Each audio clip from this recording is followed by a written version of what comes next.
Good evening and welcome back to the current affair lectures that we have been doing. And today we are again going to take very important topics from the last week. The one that we are having at hand is from economy. Such topics are very important from prelims point of view, because whenever such new technologies are evolving, right, that becomes a favorite topic of UPSC. Like when genome was in news like 4-5 years back, so it was one of the favorite topics of UPSC. They asked questions on genomes and T cells and all these things at least 2-3 years. You know? And similarly, this year, there was a question in UPSC prelims about NFTs, non-fungible tokens. Similarly, cryptocurrency and blockchain are also very important from the science and tech aspect, and then we are going to look onto the regulation and governance of this cryptocurrency in India. Okay. So I hope you understood the importance of the topic. So when we are going to deal with this issue, we are going to deal with blockchain. We are going to deal with what the cryptocurrency is, like Bitcoin. And we are also going to deal with what are the regulations, what is the government regulation regarding the very same. Okay. Why this was in news? Because Securities and Exchanges Board of India, SEBI का full form है Securities and Exchanges Board of India. Like RBI is the central bank of India. Okay, it is also the bank of the government, right? And it is also the bank to the banks. Okay, RBI. Now similarly, SEBI, Security and Exchanges Board of India, SEBI is a regulatory body in the field of capital market and money markets. Okay. Similarly, SEBI is the regulatory body in the field of capital markets and money markets. Okay. So SEBI has flagged concerns over regulation of cryptocurrencies. Now, very important that cryptocurrencies are not regulated by any government body in India.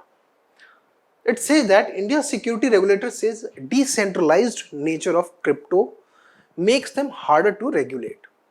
It has said that the government could look into forming a new body which will be having the technical expertise to deal with the regulation of cryptocurrencies. That means SEBI and RBI have concluded that a new body should be formed which is having special expertise in dealing with cryptocurrencies. Okay, it has not proposed a ban. Actually, in 2017, cryptocurrency was banned in India by RBI, but later the ban was lifted by Supreme Court.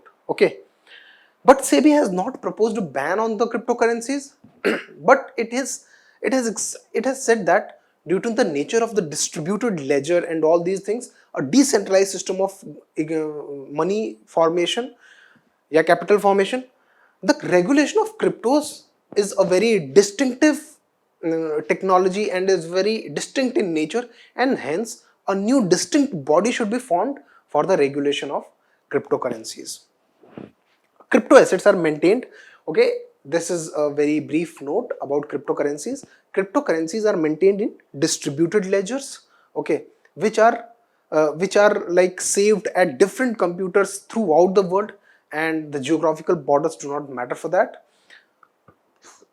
Okay, so I hope you understood what the SEBI has flagged the issue of regulation of cryptocurrencies. Now we will try to understand what is a cryptocurrency. Cryptocurrency is very simple. The technology that enables us to use crypto on a distributed ledger, that is the technology of blockchain. Okay. Cryptocurrency is not rocket science. Rocket science is blockchain. Okay. Now cryptocurrency in itself, okay, crypto means anything that has been secured by cryptography. Okay. Now what is cryptography? Cryptography is a mathematical technique or a mathematical method to convert one form of information in a safe and secure code. ठीक है, जैसे जैसे we'll see,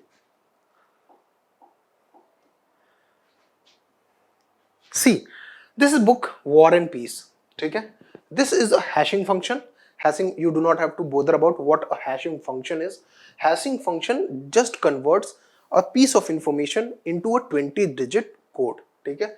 44444, ठीक है. तो 4 into 5 20. So what a hashing function does is it converts a set of information or a piece of information into a 16-digit code. Now you can see this book War and Peace and this book War, comma and Peace. Even a comma makes the whole code different. These two codes are very different. Okay. Now this method of converting one form of information into a code is called cryptography, right? And what is then cryptocurrency? Cryptocurrency, we'll be dealing with that. Let's take this first.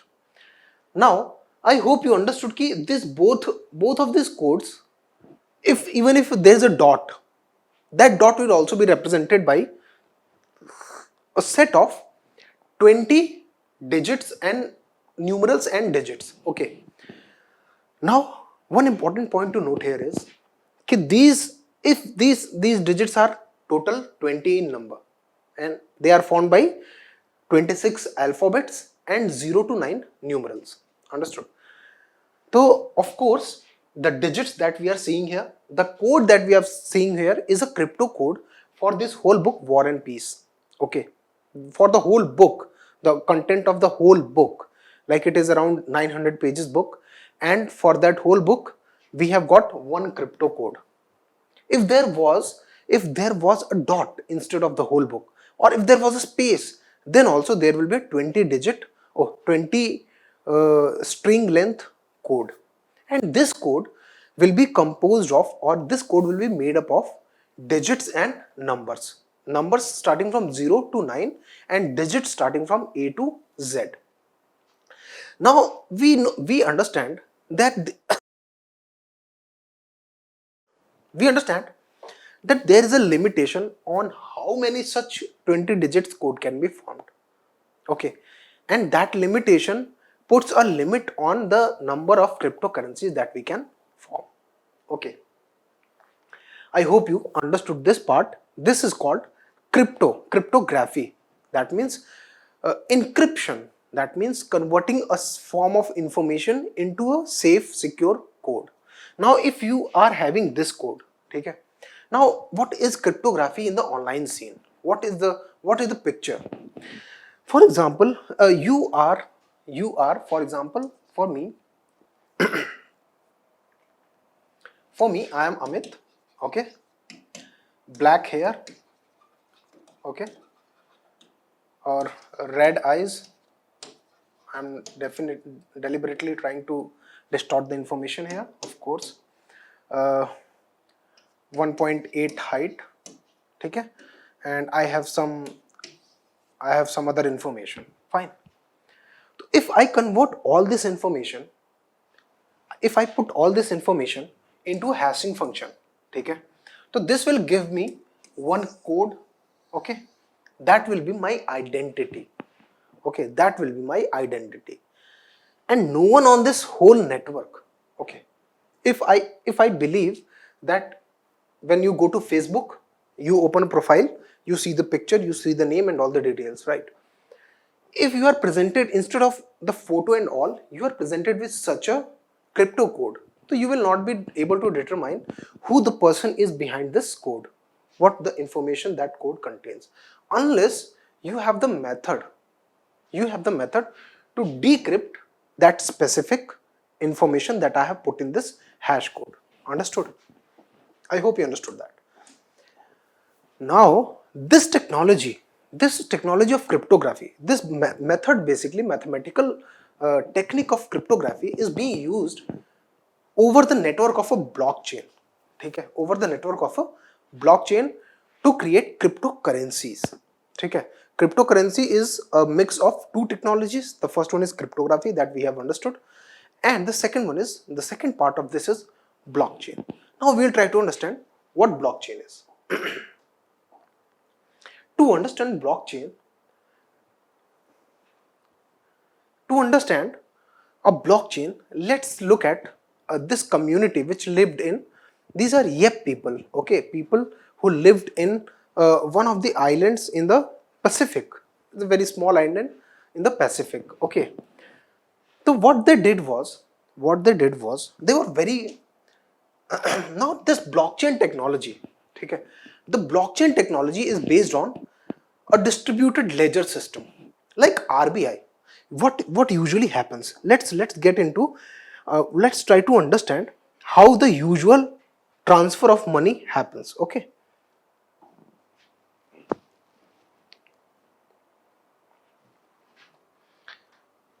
Let's try to understand first how usual transfer of money happens. For example, there's one person called X, Y and Z, okay, and there's another person who is A, B and C, okay. I believe it is very important to understand all these things because the questions in UPSC exam these days are coming from these sections as well, and they are not asking the very easy ones, they are asking from the like technical aspects of that technology, okay. And that is why now if XYZ wants to send rupees 100 to ABC, what he will do? He will open his bank account. He will basically, he can use UPI and all these technologies. Okay. If we remove this UPI thing, okay, UPI is a very different method of payment. It works differently. Although there is of course an intermediary, lekin what XYZ will do, XYZ will open his internet banking app, for example, in his phone, and he will search for this person's contact, and then he will make a transfer from his app. What actually happens is there is a third party, there is a trusted third party, okay. This is a trusted third party. This third party checks this incoming request, okay, and then it verifies if ABC is present or not, okay. How does that third party do that? How is that third party able to do that? Because there's a centralized ledger with this third party, okay. There's a centralized ledger of all these banks with this third party, okay. Yeah, if this bank and this bank wants to facilitate a transfer, if the bank is same, so it is of course having the ledger. Otherwise, if the banks are different and these two banks want to facilitate a transfer of funds between these two banks, then they will have to contact a third party, a trusted third party, or they can set up into between themselves. But usually banks employ a trusted third party, and then they will both share their ledgers with this, okay. Since this is a trusted body, so of course they can share their ledger. Now this trusted third party will check if that person exists in the ledger or not, okay, and if it exists, if it will move rupees 100 into that account and it will reduce rupees 100 from this account, okay. account का liability और asset वाला of course है ना, वो change हो जाएगा. That person, उस person का asset 100 rupees से कम हो जाएगा and इस person का asset 100 rupees से increase हो जाएगा. As simple as that. Understood? Now this is the usual method of money transfer that is taking place. What happens is, here we have a trusted third party who is having a centralized ledger. The ledger is a register which contains the name and details of all these account holders. Okay. Now going back, this was the concept of centralized ledger. Now what if we talk about the distributed ledger? Now in distributed ledger, see, we are now using the technology of distributed ledger, but these were a tribal people, who indigenous people to that Yep island. Yep is the name of the island. And these people used distributed ledger way early than us. They were very intelligent, I would say, and very the method of distributed ledger was very intuitive. How? This was an island, okay? This was an island. This island had these donut shaped limestone rocks, okay? And these people considered these donut shaped limestone rocks as the method of facilitating economic transactions, financial transactions, okay? Now what happened was, for example, there were 1, 2, 3, 4, 5, 6, 7, 8, 9. There were 9 people on this island, okay? And for example, there were 10 people on this island, and there were around 100 such rocks. Okay? There were 100 such rocks. So what happened was, these 10 people decided, okay, these 10 people decided that no one is going to move that rock. Okay? No one is going to move that rock. How will they, if they are not going to move the rock, and that rock is the medium of transaction, like money today? Okay? Currency is the medium of transaction in our market, in our daily lives. Similarly, that rock was the medium of transaction. If you give me your one rock, I will give you something. Barter system, right? So moving these rocks were around 2.5 kg. These were around 2.5 kg in weight. So what these people did was, okay, moving these rocks is very hard thing. And for everything we have to make a purchase. Every time we will be moving our rocks from my home to your home. What they did was, okay, let's let these rocks be present here, wherever they are. Okay, and let's distribute 10 rocks each. Okay, let's distribute 10 rocks each. Okay, now there are 10 people. There are 10 people, and there are 100 rocks. Every person gets 10 rocks. There can be 20, some person can get 20 also. Matlab, it is a very equitable society. For the hypothesis, we are assuming that. For example, if everyone gets 10 rocks each, now person A has to make a transaction with person B. He wants to purchase something from person B. What he will have to do? He will have to move the rock from his home to person B's home. Or what he did was, okay, now I have only 9 rocks. Okay? And B has 11 rocks. This guy has 10 rocks. Understood? Still there are 30 rocks. Understood? Earlier also there were 30 rocks. Now, but this transaction is announced, it is broadcast to everyone. All these 10 members are told that A moved one of his rock to B, and now B owns 11 rocks. Okay, everyone has been told that a transaction was done. Okay, and now the ownership of these rocks have not been moved, but everyone understands कि the ownership of rocks with B is now 11, and with that of A it is 9. That means one rock of A has been moved from A to B. The ownership of rocks for B has increased from 10 to 11, and the ownership of rocks for A has decreased from 10 to 9. In that case, everyone mentally remembered what was the status of rocks with everyone. That is called a distributed ledger. Okay, that is called a distributed ledger. One important point that we understood is that every transaction needs to be broadcast over the network. Every transaction needs to be broadcast over the network. Okay. What if the rock physically disappears? It goes into the sea.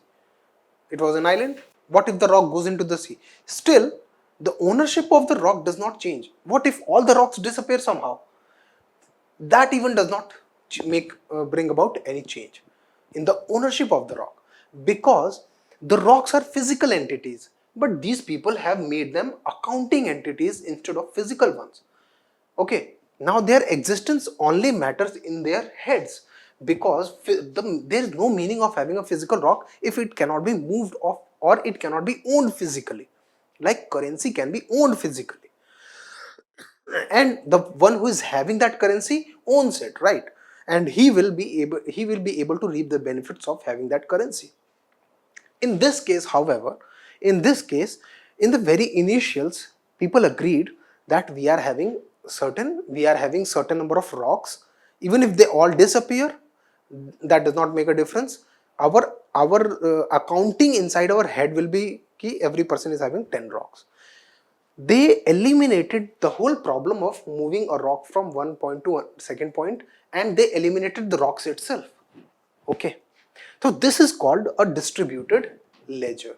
This is called a distributed ledger.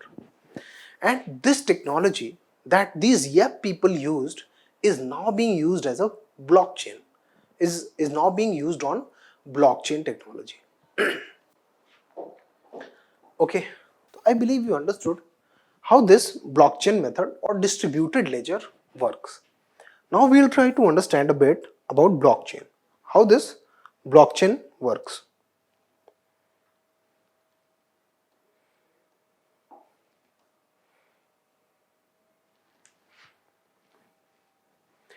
Now let's consider, for example, there's one A,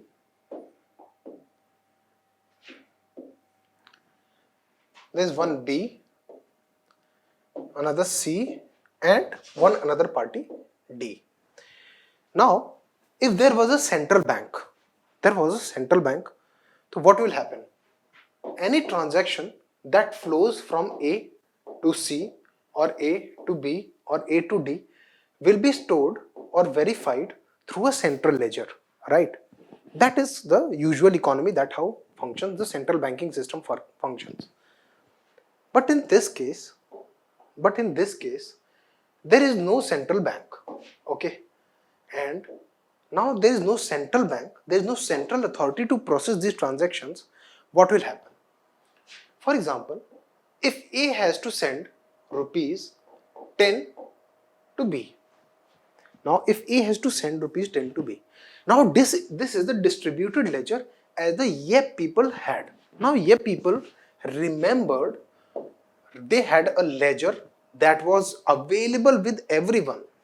Now instead of having the ledger with the central bank only, now this ledger is present with everyone. Now A is having 15 rupees, B is having 10 rupees, C is having 10 rupees, and D is having 10 rupees. Similarly, this ledger will also show the very same conditions. This ledger will also show the very same conditions, and this person will also be having a ledger which will reflect the very same conditions that exist on that ledger at that point in time.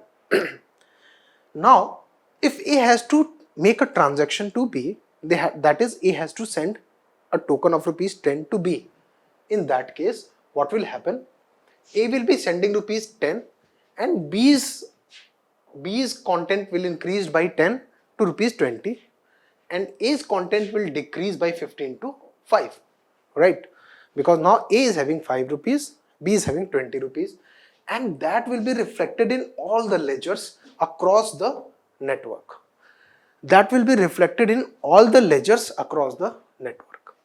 And as soon as the transaction is made, a block is created. As soon as the transaction is made, a block is created that represents A moved B rupees 10. Okay. And this entry will be created as a block of crypto based information. Okay.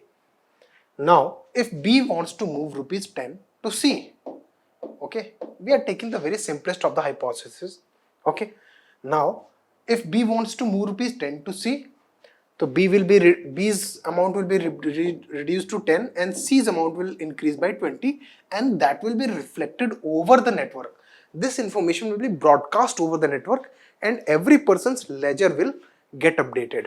Now that means again a block of information that shows B moved money to C rupees 10. Similarly, if C moves rupees 30 now, if C moves rupees 30, so this information will be broadcast to everyone on the network.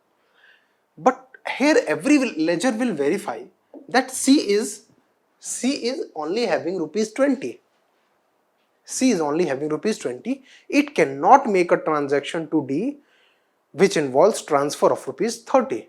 That means this transaction is not a valid transaction. This transaction is not a valid transaction. Okay, that means no one can steal because everyone is having the same ledger. All these ledgers are synchronized. All these ledgers get updated at the same time, right? And any anomaly in the ledger will be detected by every person on the network, and they will make an assessment if the transaction is true or not. So this is the concept of blockchain. How everybody is connected through a chain in a chain, and all the transactions are updated on the network as a block of informations. Okay, that is why it is called blockchain. Okay, these information sets are blocks. These are crypto based information sets that show that A has moved rupees 10 to B, B has moved rupees 10 to C. Okay, now अगर ये है तो how is money created in the blockchain, or how is money created in the Bitcoin in the first place? Okay, how is money created?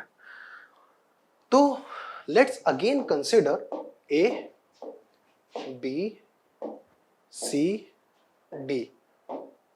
ठीक है, A, B and C and D. Now as soon as A makes a transaction of rupees 10 to B, ठीक है, as soon as A makes a transaction to rupees 10 to B, now every person will be having what? Every person will be having the same ledger, and as I said that this transaction of transfer of rupees 10 from A to B will be created as a block. A to B, okay, rupees 10. This will be created as a block of information. Now it is important that this information gets updated into all these ledgers in the real time. Now there will be some nodes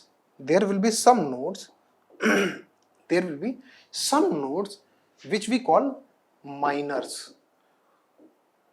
Okay, which we call them miners. For example, node A and node D are called miners here. Miners mean those people who mine Bitcoin. ठीक है?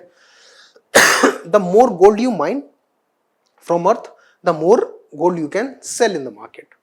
Okay. Similarly, these people A and C are having specified computer sets. They are having dedicated computers to just look on the network for any transaction, and these miners will compete among themselves. To look for an information and update it on all the ledgers on the network.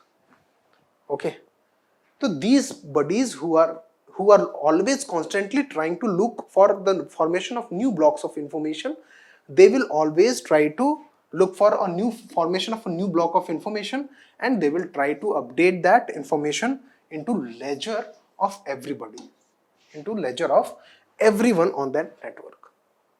So these people, why will these people be incentivized? Why will these people be incentivized to dedicate lot of energy, lot of computational power with dedicated computers, okay, to look for such an information and update that on the grid or the network? So when such people who are able to find a block of information and put that and update that on the ledger, such people will be given a specific, for example, Bitcoin. Okay? They will be rewarded 1 Bitcoin, for example. Okay? And as soon as they are rewarded 1 Bitcoin in this whole network, the ledger gets updated that now C is having 1 extra Bitcoin, and that extra Bitcoin is now available for trade. This is how Bitcoin or cryptocurrency is created in this network. That means the miners, these are the people who look for information blocks and update them, and for their hard work that they are doing, their computational work that they are doing of updating all these ledgers in the real time on the network, they are rewarded certain Bitcoins, and that is how a Bitcoin is created. Okay, understood? This is the technology that we call blockchain. Understood? Now that is the blockchain technology, and I hope you understood this. So this is the very same representation of how transfer in a blockchain happens. If someone wants to send that information, that Bitcoin or that currency or that amount of money is converted into a block of information, which is broadcast over the network, that is sent to everyone, and everyone verifies that. Everyone checks in their ledger if that information, if that transaction is a valid transaction or not. Okay, and if it is verified, then it is added as a block, and a chain of block is created, that is blockchain, right? And money is moved from company A to company B. I hope you understood this. Okay, now what are benefits of cryptocurrency? The first one is decentralized. That is, in 2008, the subprime mortgage crisis, as we talk of, subprime mortgage crisis that happened in USA from 2007 to 2009. Okay, in those, what happened was, the biggest of the banks like Lehman Brothers, okay, that these banks collapsed due to the toxic assets that they have accumulated over time in the subprime market of mortgages. Okay, so what happened was, due to the collapse of these few banks, the economy throughout the world got affected, and the effects of the impact of that, the falling of these banks like Lehman Brothers was seen at least up to 2015. Okay, at least up to 2012, the federal bank used the liquidity easing methods to lower down the impact of the fall of the bank. So in that case, where the information is centralized, where the flow of information is controlled by a central bank or one entity, such cases of collapse will trigger a ripple effect throughout the economy. Because the nature of crypto is decentralized, such a single point of failure will not lead to the ripple effects. Okay. Secondly, as we saw in the very first slide, there is a presence of a trusted third party which is having a ledger which verifies these ledgers and makes the transactions possible. Now these third parties make a commission out of every transaction. Okay, and if we remove these third parties, every person is having a ledger. Okay, so these costs, that these commissions that these third parties earn, will be reduced, and the cost of transaction will be now made cheaper. Okay, geographical border don't matter, like in the real world. If we make to transfer from India to USA, there are some norms, there are some rules that we need to follow, because that is a cross-border transaction. But in case of cryptocurrency, we do not need to follow any kind of such norms, of course, because these crypto networks are distributed throughout the world, and they do not need any kind of central authority which governs, because every country has its own central authority. And when a transaction of a financial transaction takes place between the countries, so these central banks make a verification of all these transactions. But these cryptocurrencies are the ledgers distributed over the network, over the computers stored across the world, so they do not need any central intermediary, and hence cross-border transactions will not be, there is no concept of a cross-border transaction in crypto, because it is a virtual or a digital world, right? Backed by blockchain, Since the cryptocurrencies are backed by a blockchain network, so it is very secure. As we saw, stealing is not possible because every transaction has to be validated by all these nodes or computers present on the network.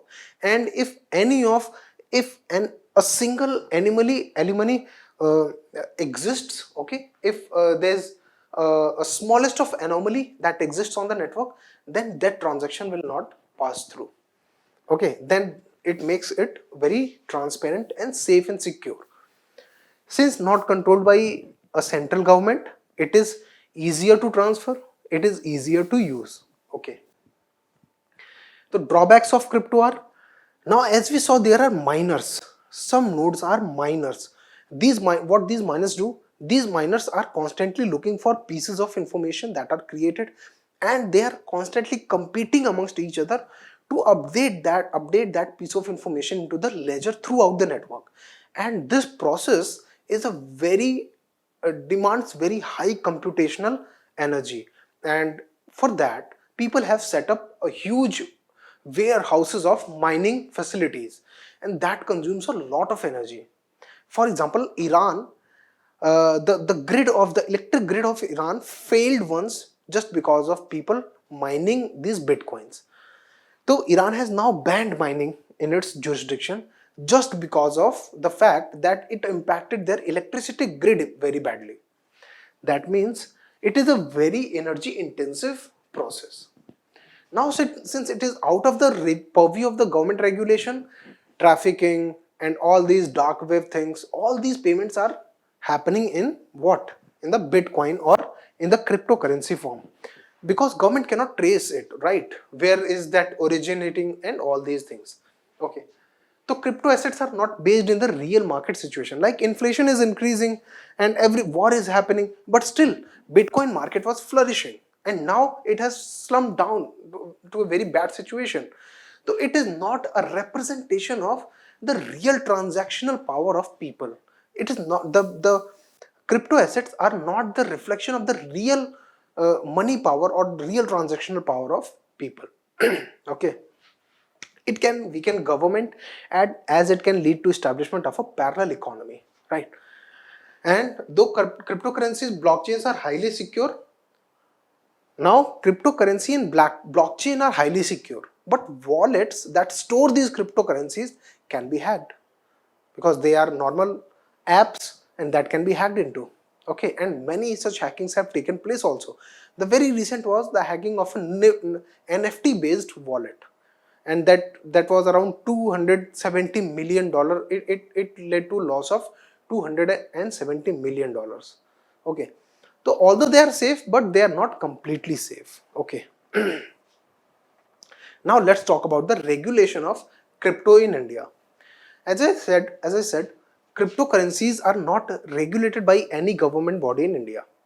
They are not illegal, but they are not regulated also. Okay.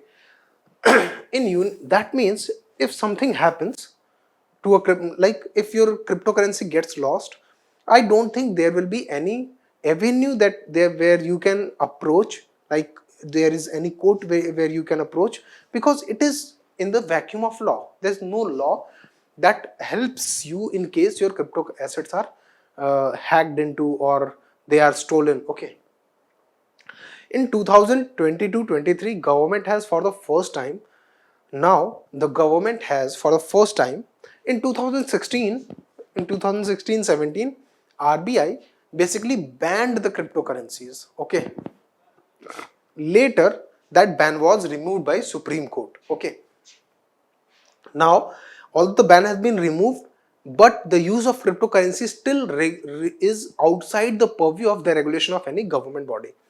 In 2020, into the union budget 2022-23, this year government has sought to tax these transactions.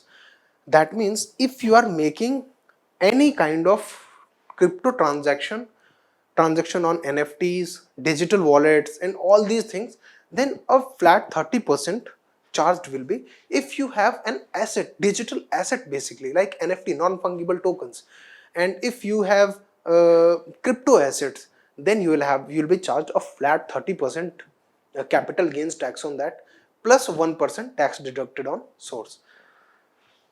Okay, technically there is no ban on crypto, but neither is there a body regulating it. Okay, government on the other hand has also come up with a new proposal. Basically RBI has come up with a new proposal, that is CBDC, central bank digital currency.